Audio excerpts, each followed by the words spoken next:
because I enjoy it personally, but maybe not as much. But yeah, so and it's definitely raining, so maybe I shouldn't even be reacting to this, but we'll see. What is up, guys? Welcome back to my channel. I know it's been a long time since you guys have seen me. It's been a while since I've done a reaction.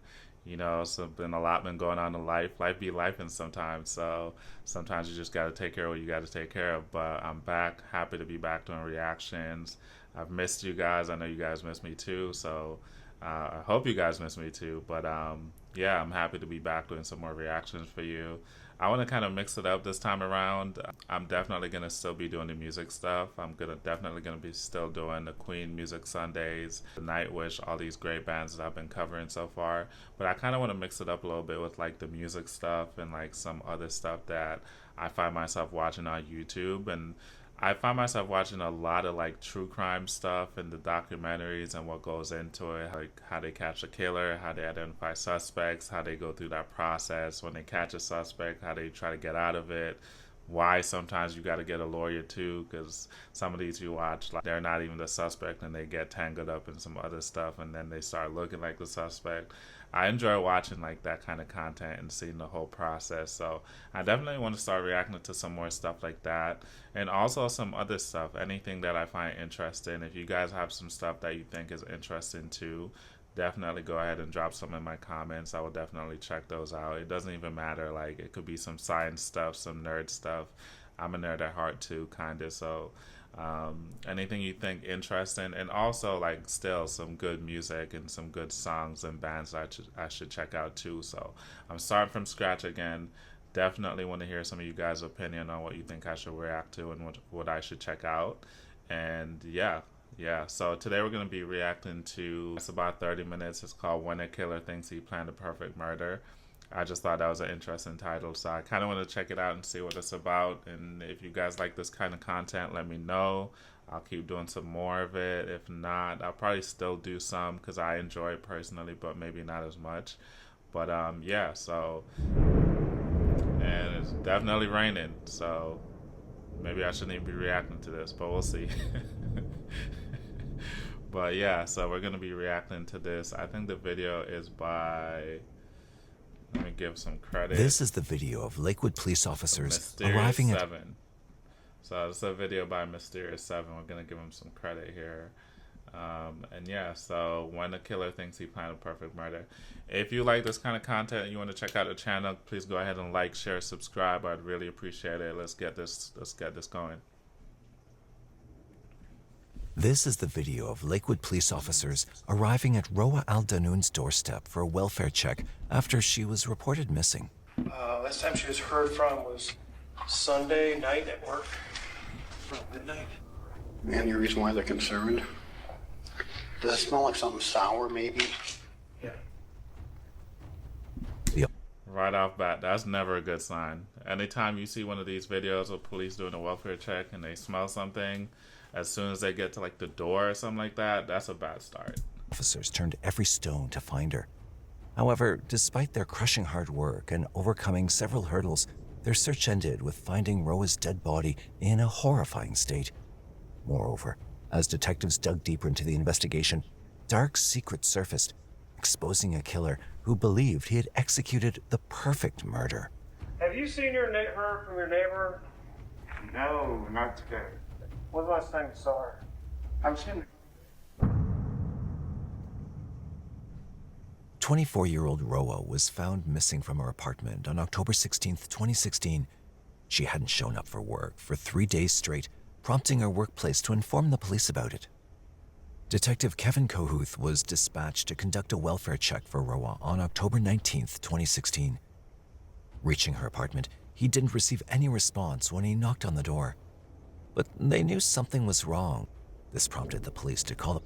Damn, that's crazy too, because you could tell. I wonder, is that like a Christmas tree? This is October, so I feel like if this is a Christmas tree, there's somebody that was already looking forward to Christmas too, because they already have that on there like 2 months ahead of time, and they never made it to Christmas. That's if it's a Christmas tree. I don't know if I'm wrong. You can correct me.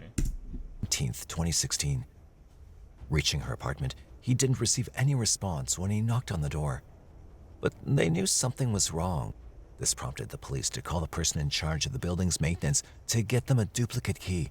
So while we're waiting for maintenance to let us in, we started knocking on doors and spoke with her neighbor. Hello. Hi. How you doing, sir? Have you seen her from your neighbor? No, not today. When's the last time you saw her? I haven't seen her in a couple of days. Haven't A seen couple of her days. How often do you usually see her? maybe once or twice a week, but I do at least see the car. The neighbor said that he hadn't seen Roa for quite some days. While this wasn't out of the ordinary, the neighbor mentioned that she had a son, so he should have at least seen them in the last few days. While the police were questioning the neighbor, alarm bells were still going off in their minds because of the terrible and sour smell escaping Roa's apartment. After a few minutes, the maintenance guy arrived and finally allowed Detective Kohuth to enter Roa's residence. Just when the door of her residence swung open, the police immediately knew that something sinister had gone down in her house. Liquid police! Anybody home? Liquid police! I'm about to cash this check for $50,000.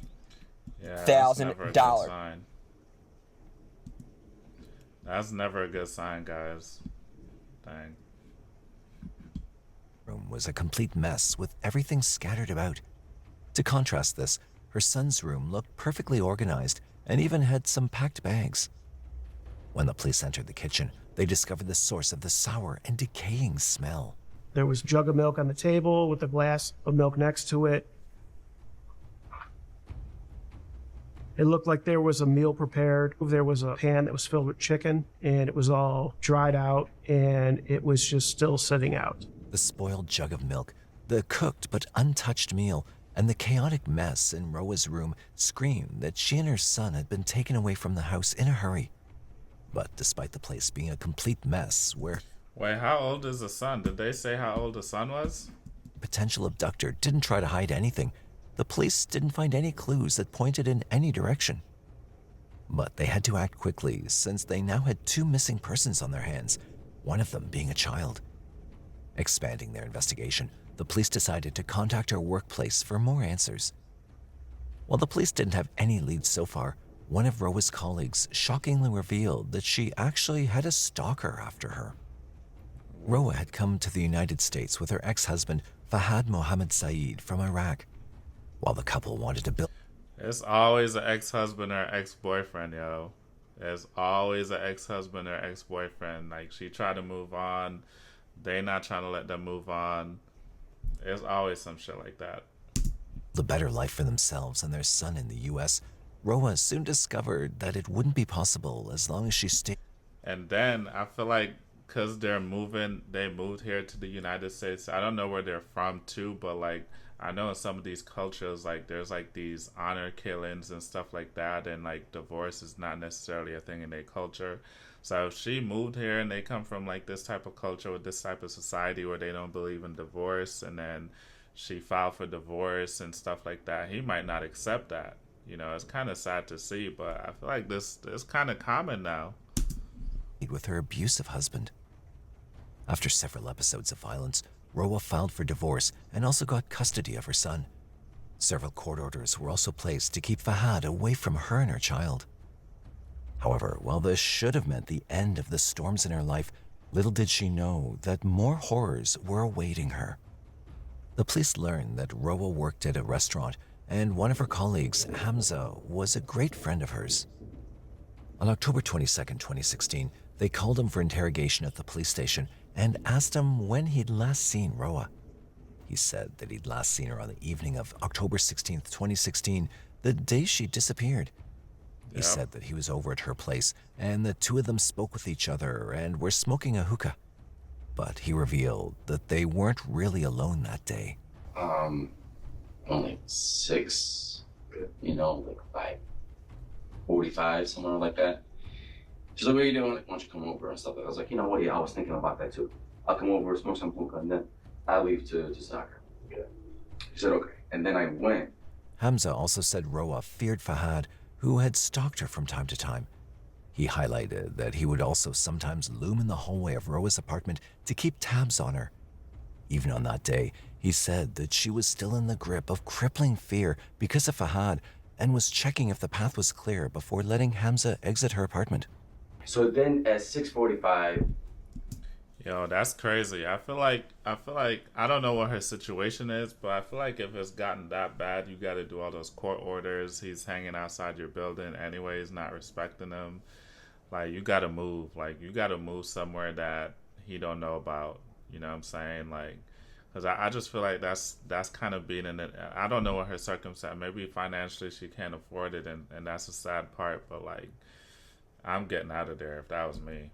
6:35, I told her that I have to leave, and I was gonna leave, and then she wanted to check from that little thing by the door if he's there, because sometimes he gets sent, and he was there.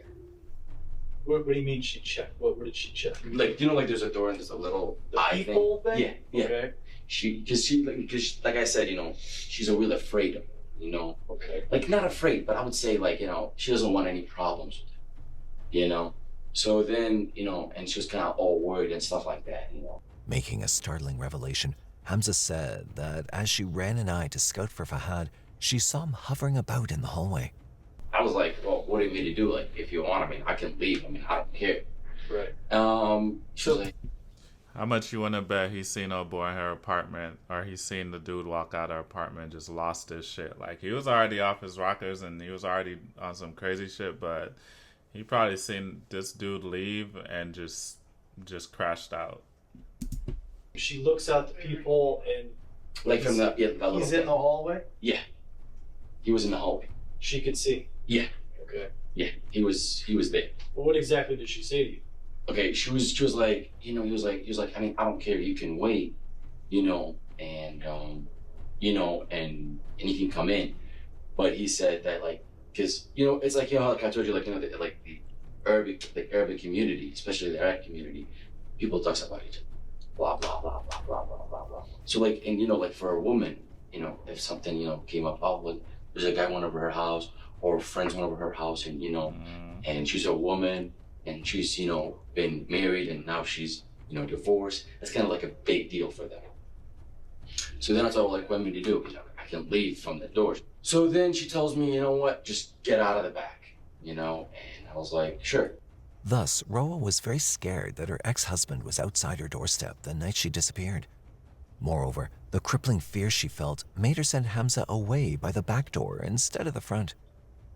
This immediately flagged Fahad as a person of interest. To add to the benefit of the investigation, the police discovered that Fahad had even violated a temporary protection order placed by the court. This gave them enough ground to detain him. The police got a warrant for Fahad's arrest and reached his workplace to nab him on October 25th, 2016. Hello. Hi, detectives from Lakewood. Is there someone in your human resources department we can speak to? We need to talk to. Damn, that's like a whole week later, ain't it? Okay, where's your plate? We are looking for Fahad Mohammed Said. Come in, I'll have somebody pull him off the Okay. cart. Hi. Detective Captain with Lakewood Police. How are you? Okay. All right, come on in here. The officers, led by Detective David Kappa, found that they wouldn't be able to properly speak with him since he only spoke Arabic. Regardless, they had to make the arrest and also interrogate him about his missing ex-wife. We're going to arrest you. You violated your temporary protection order. So you're under arrest. Okay? Do you have any weapons, anything sharp, knives? No. Fahad cooperated with the cops and didn't resist his arrest. Fahad looked very calm and his body language. Why does he look happy to be getting arrested though?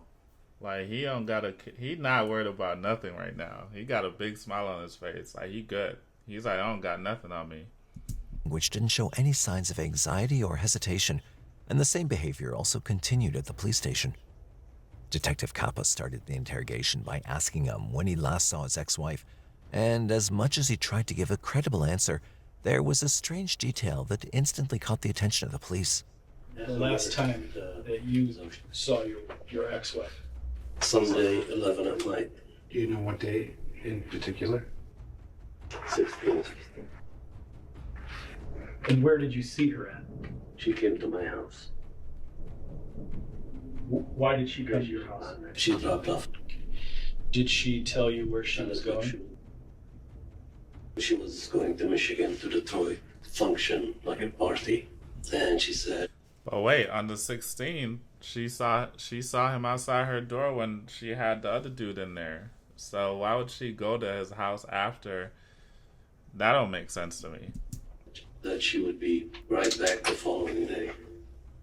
Thus, Roa was last seen by Fahad in his own house and had gone to a party from there. But Fahad said that she never returned after that and wasn't responding to his text messages. He told us the following day he was worried that she hadn't returned to pick up their son. And he began trying to reach out to her, sending her text messages, trying to figure out where she was at, trying to call her on her phone. There was no answer.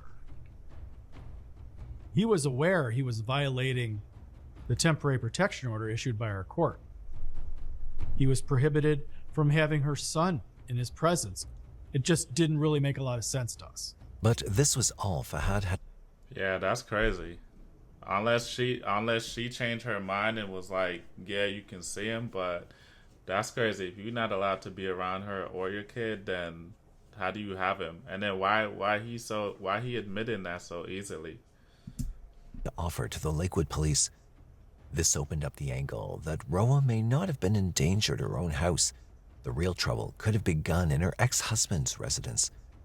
Moreover, from this confession, Fahad had not only made himself the last man to have seen Roa, but also came out as a man knowingly violating the court orders for custody of his son. I'm not gonna lie though, if he's at your house, like creeping around your house, like earlier in that day, like while you had somebody else in the crib with you, I don't know. I'm not going over to. I wouldn't go. Why would you go over to his house? Not that I'm blaming her or anything, but it's just like crazy. Like when you look back at these things in hindsight, it's like, yeah, if what he's saying and she did come over there is true, which is probably not, but yeah, definitely don't go over his house, especially if you know he's violent. You got to let somebody else do that. Like if you have a kid together and he got to see the kid, like let somebody else, an aunt or a family member or somebody else do like that kind of exchange. Like don't go yourself, especially if bro is obsessed with you.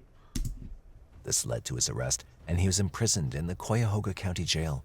However, the police couldn't really celebrate this small win now.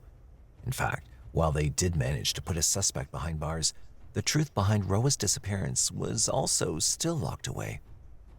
The fact that Roa could have been kidnapped from outside her house after leaving Fahad's place seemed odd, especially with the mess her room was in when the officers entered her apartment. The police believed that her house was the site where everything started. To have another look, the police decided to go back to her apartment. While they'd observed a sour and rotting smell the last time they were in Roa's apartment, their second visit also led them to a foul odor of something similar, the stench of a liar. The police had learned from Hamza that Fahad was lurking outside Roa's apartment when he was there on the day of her disappearance.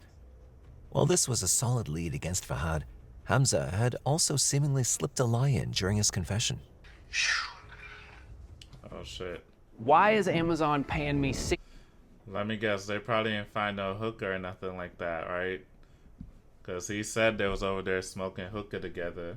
They probably not gonna find a hookah in the crib. One of the things we located was a hookah, and this hookah. What happened? Roa! One of the things we located was a hookah, and this hookah was missing some pieces.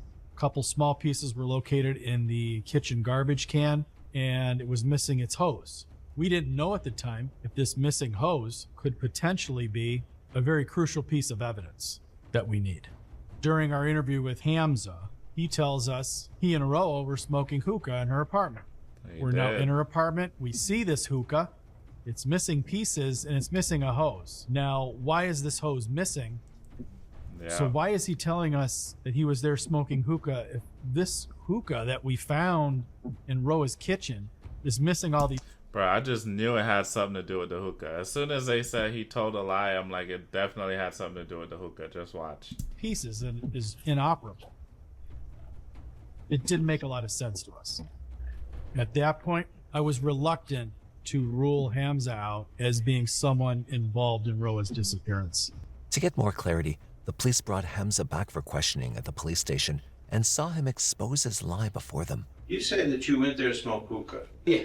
Did you bring a hookah? She has her own hookah. Okay, and describe it to me. It's a two-piece, like a bowl, and then it goes a metal piece, and then it goes the head, and then it goes a hose. So the hose. Yeah. At this point too, like, that's why sometimes when you talk to police, you probably need an attorney, bro, because I don't know, he could be the suspect, he could be the killer, but if he's completely innocent and he's just forgetting a little detail here and there, it's stuff like this, especially if they didn't have another suspect. Like right now, I think the main suspect they have is an ex-husband, but it's in things like this, especially if they don't have another suspect or they don't know who to turn to, and you're the person and that's the story you gave, and they caught you in like a lie, you automatically the suspect whether you know it or not, which is why sometimes like you definitely need an attorney when you go into these things, not even because you're guilty or nothing, but sometimes it could be small things. I don't know about this guy, but let's see, but it's little things like that. We've been to her apartment. I found the hookah, but I didn't find the hose, and I didn't find the mouthpiece, so I'm just trying to figure this out. The officers tried to corner Hamza by accusing him of having an affair with Roa in the guise of a friendship. For somebody who's 22 to say, I went to the house to chill, smoke hookah, that to me means you're probably over there Banging.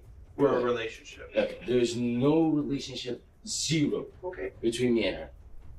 I guarantee you on everything. There is absolutely zero. See, right here, he worried. Like, now he be like, yo, I got to fight for my life now. Like, they not believing me. Like, he's stressed. And, I do have a girlfriend, and we're getting married. So, let me ask you this. Go ahead. Is the concern that word of you being there would get out to your girlfriend? I mean, I don't care as long as you guys find her. But at the same time, I care about my reputation. When Hamza denied these allegations, his tone suggested that he was pretty aggressive about it. He was also very concerned about his reputation in his community, which was at risk since he was involved in the case of a missing woman. This was the perfect leverage the police needed to make Roa's friend-cum-colleague spill the beans on whether he was the man behind her disappearance. Did you assist in Roa's disappearance? No. Are you now located within the state of Ohio? Yes. Have you ever committed a traffic offense? No. Are you certain you had nothing to do with Roa's disappearance? Yes. Hamza passed. I was comfortable that he was not involved in her disappearance whatsoever.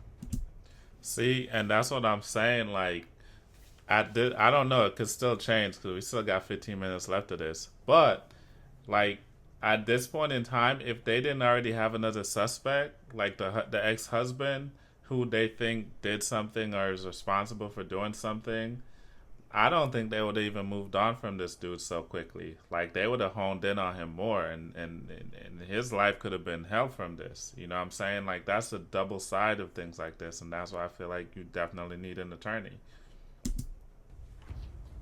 But we're no closer to finding Roa at this point. By this point, the police didn't have any leads that could have solved the mystery behind Roa's disappearance with them. One of their suspects was behind bars for a different violation, while the other got himself cleared off their list after passing a polygraph test. Trying to dig deeper into the matter and looking elsewhere for a clue, Detective Pat Foy decided to check the phone records of Fahad, the man who had last seen Roa before she went. Like, even on that too, like, I feel like they always tell you the polygraphs is not 100% accurate. So if you just go in there, you just a nervous wreck. Like, you didn't hurt nobody, you telling the truth, but you a nervous wreck. And you so nervous you failed a polygraph. Now you in even deeper shit, even though you didn't do nothing. That's crazy. Missing. Interestingly, he found an unknown caller Fahad was in contact with during the window where Roa could have possibly disappeared. At that point, we're going to focus our investigation on any calls that he may have made, texts that he may have made, and also cell phone location. When we began to look at Fahad's phone, there was a phone number that he had contacted right around the time of Roa's disappearance. We had a witness that placed Fahad near the apartment, and then we had a cell phone number of a person, yet unknown, who he was communicating with. Upon investigation, the detectives learned this man was a friend of Fahad named Ammar Sami. Interestingly, when the location of his phone was tracked, it was right outside Fahad's apartment. Shockingly, the police now had another man they could interrogate to find out more about Roa's case. On November 9th, 2016, Ammar was brought in to the Lakewood police station for questioning and seemed very cooperative right off the bat. He was asked what he'd been talking to Fahad about on October 16th, 2016 during his calls with him. Ammar explained that the two had decided to meet up outside his place and smoke cigarettes. But he later dropped Fahad at his house and went to Walmart on his own. He also claimed to have no knowledge about Roa's whereabouts. Today I'm focusing on Even this part like is interesting to me because all these dudes have to use like an interpreter, and I feel like in these kind of investigations, the police like they look at every little thing you say, and rightly so, especially if it's like a missing person or a murder or something like that. But like they look at every single detail that you tell them, like word for word for word.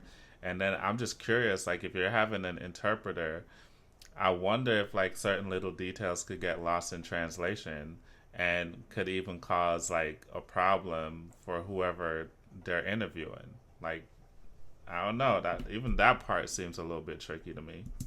It's the 16th of October, the day that you were at work. 9:30 he left the work. Before that, Fahad called him. Almost 7:30. Around 7:30 called. Yeah, he said, I'm here and I'm gonna be home in about 10 o'clock. I went to his house, close to his house, like in the street. I called him and he came down. They went to like a convenience store to bring some cigarettes.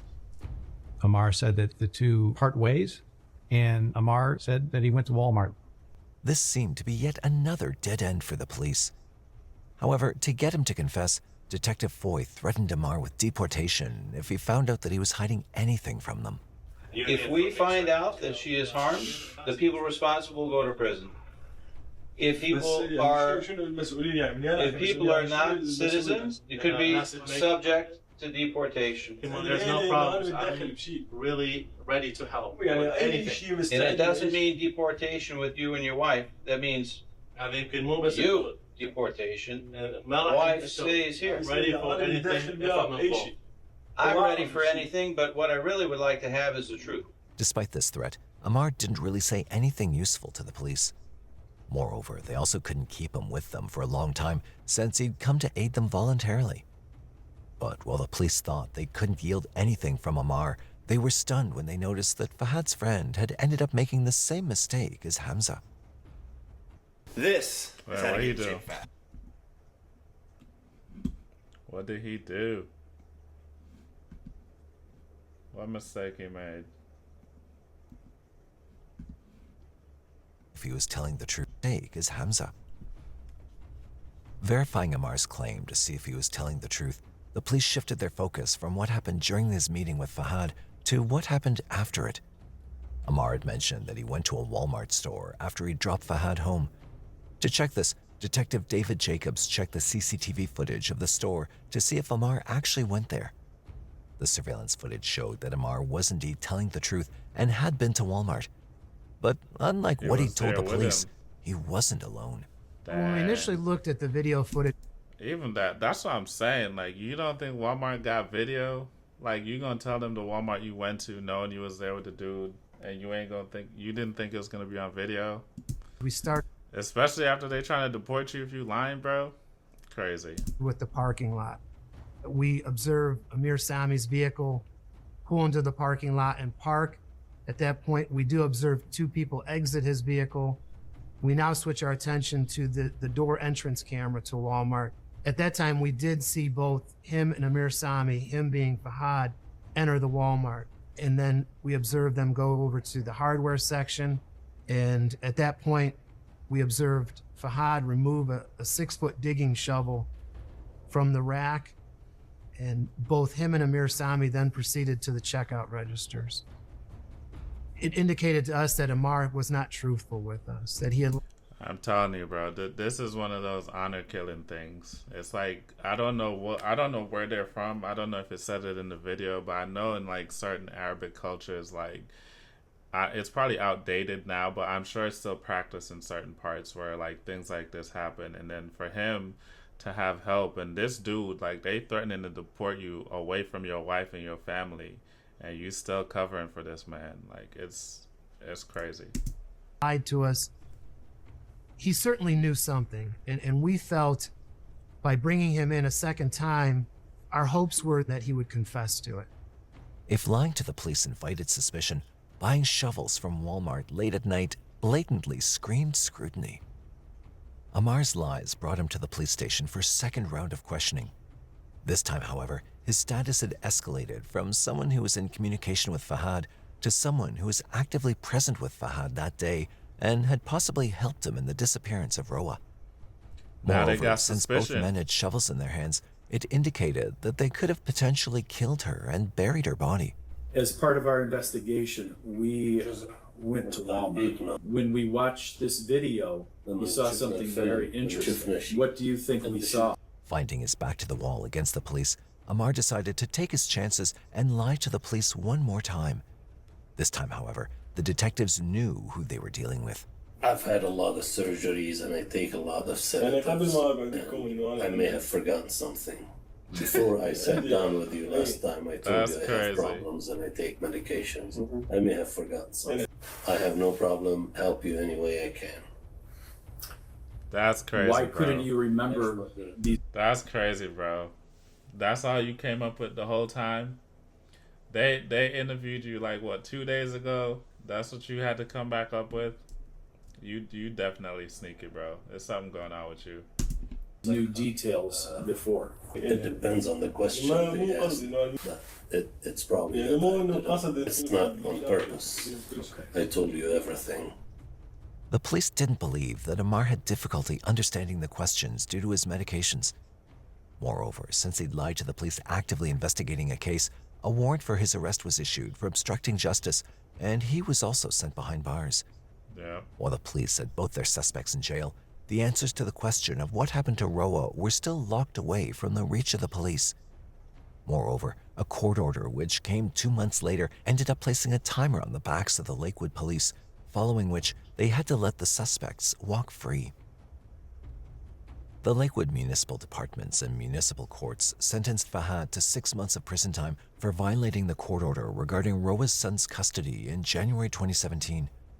While this secured him behind bars for half a year, if the police didn't solve the case by that time, Fahad would be a free man again. The pressure was mounting against the police, who were desperate to find the truth. Their borrowed time kept running out, they let the other and guy with go? each passing month, they had no leads to work on. Moreover, this also left the police department very frustrated. It was very frustrating. Side note, that's a nicely pressed shirt. Like, that shirt is impeccably pressed. Like, whoever his wife was that ironed that shirt for him, she knew he was gonna be on TV. But this also left the police department very frustrated. It was very frustrating because we really wanted to find Roa and we wanted to bring some sort of resolution to this investigation. And it was just a very difficult thing for all of us to deal with. While sending Fahad to prison had started to seem futile to the police, little did they know that they had triggered a domino effect that would finally reveal the horrific events that went down on the night Roa went missing. Michael, Police and Fire. Hi, yes, I have information about a missing person. Okay. Her name is Roa, it's R-O-A-A.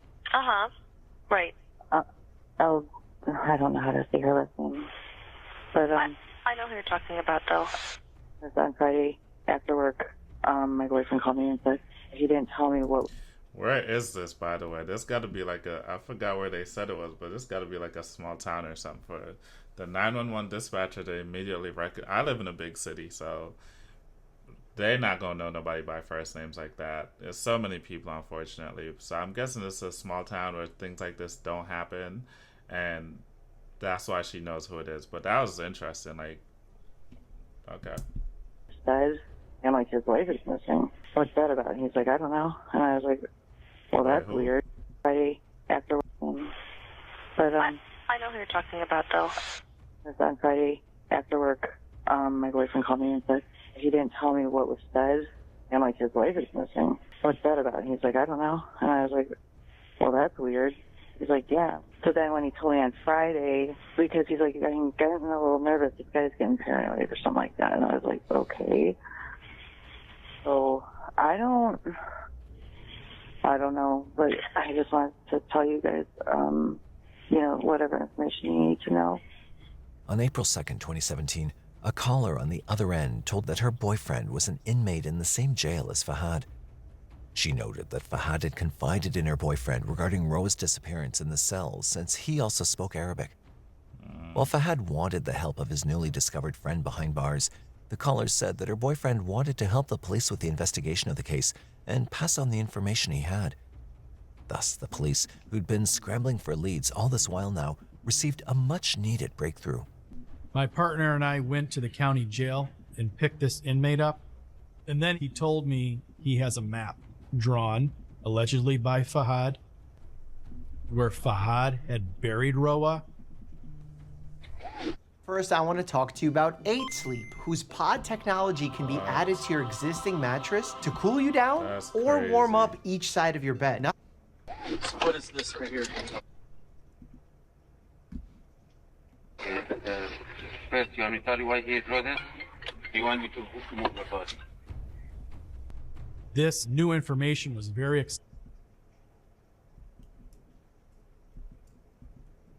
Then he told me he has a map drawn, allegedly by Fahad, where Fahad had buried Roa. What is this right here? And why would you tell that to a complete stranger though? Like, I don't understand. Like, you just because you guys both speak Arabic, you tell that to a complete stranger. I never understand why people do that.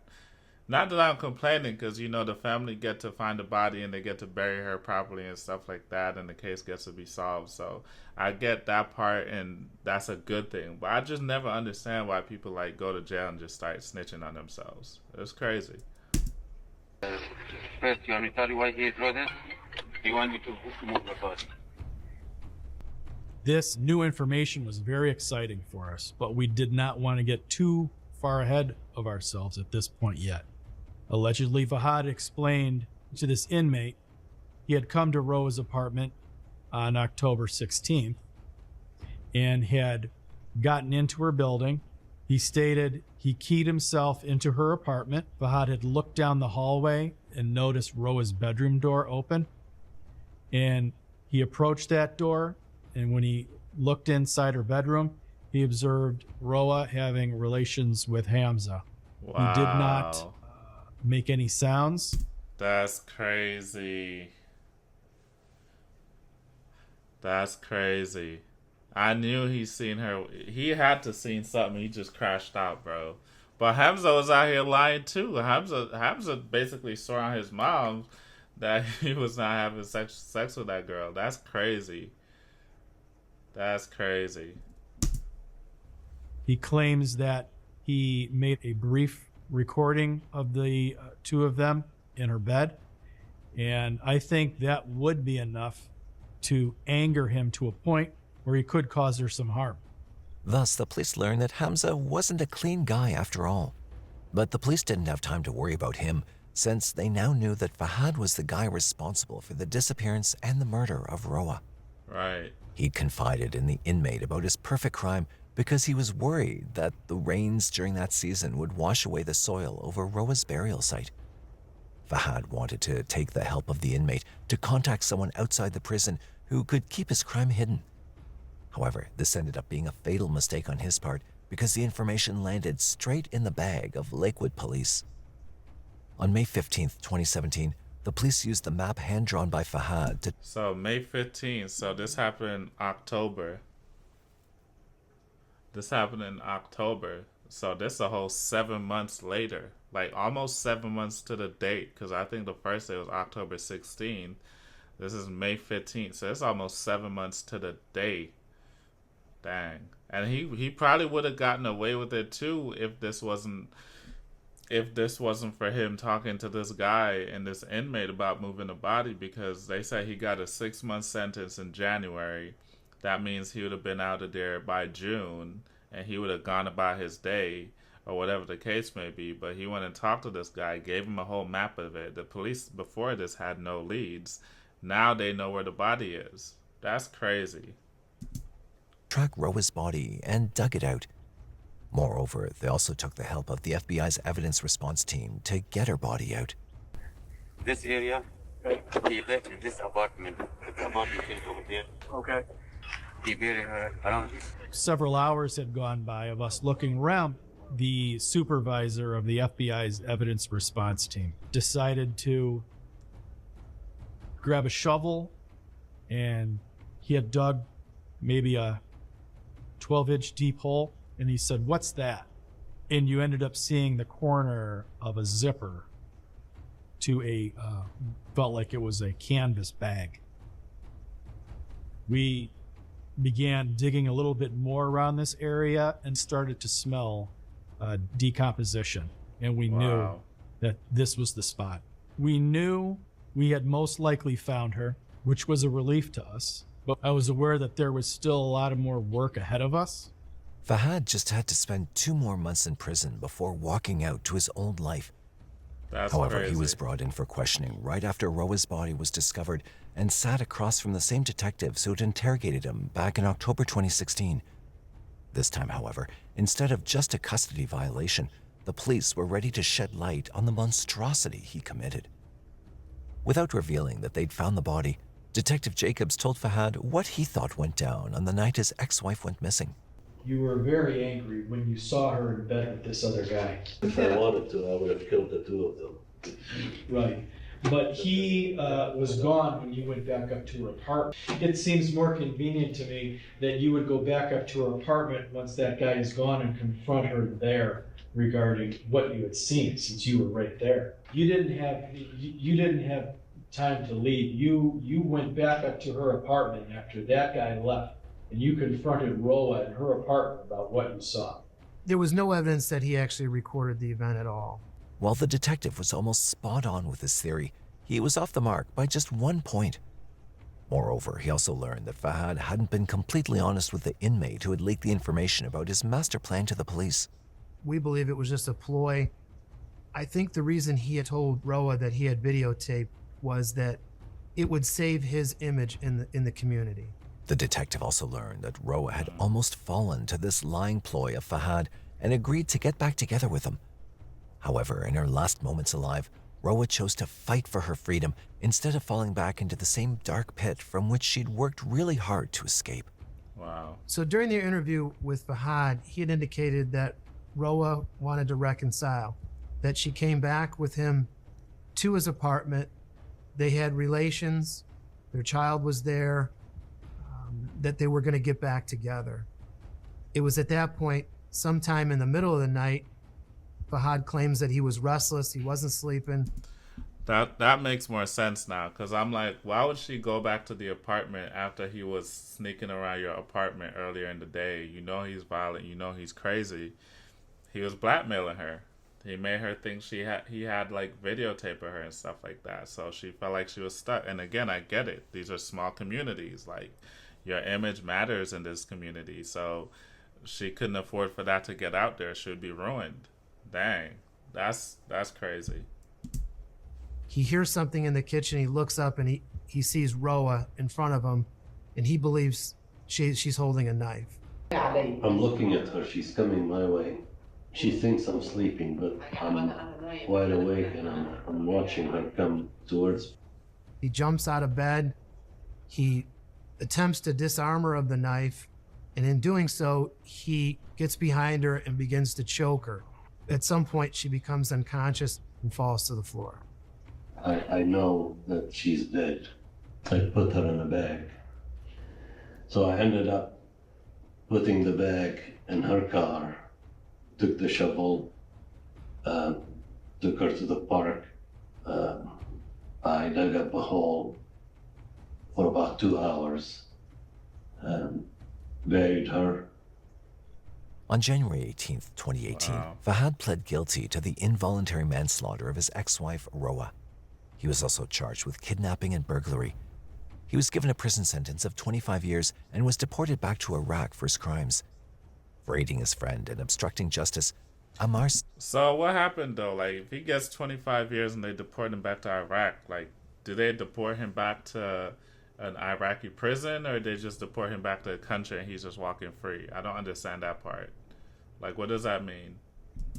Emmy was sentenced to 18 months behind bars. During the trial, it was also revealed that Fahad had buried Roa's body right in front of his son after mercilessly killing her. Thus, his big ego and possessiveness towards a woman who had already divorced him also left some scars in the mind of the young boy. Before we end this video... Bro, he had the son out there watching? That's wild. I feel like if he got sent back to Iraq and he didn't do his 25 years, I feel like he got off easy. That's crazy. We'd like to send sincere condolences to all the loved ones of Roa who had to experience the loss of a young mom working hard for her son. While Fahad's imprisonment may not bring the 24-year-old who met an untimely demise back, we hope that the justice served by the court helps them cope with their loss. What are your thoughts on this case? Do you think... Yo, that's crazy. Like, that's another thing too. I wonder if she actually even had family and friends here like that, because that sentencing seems like light. And if you don't have nobody advocating for you, like a lot of times, like I feel like prosecutors will just cut a deal to get the conviction under their belt, and it's just another case. But if she don't have nobody advocating for her, then it would make sense why he just, because I don't know. If he gets 25 years but he got deported, that just seems light to me. I don't know if he got deported back to a prison, but if he just got deported back to the country, who knows, man. But yeah, this was a crazy story. This one was wild. Yeah, this one was crazy.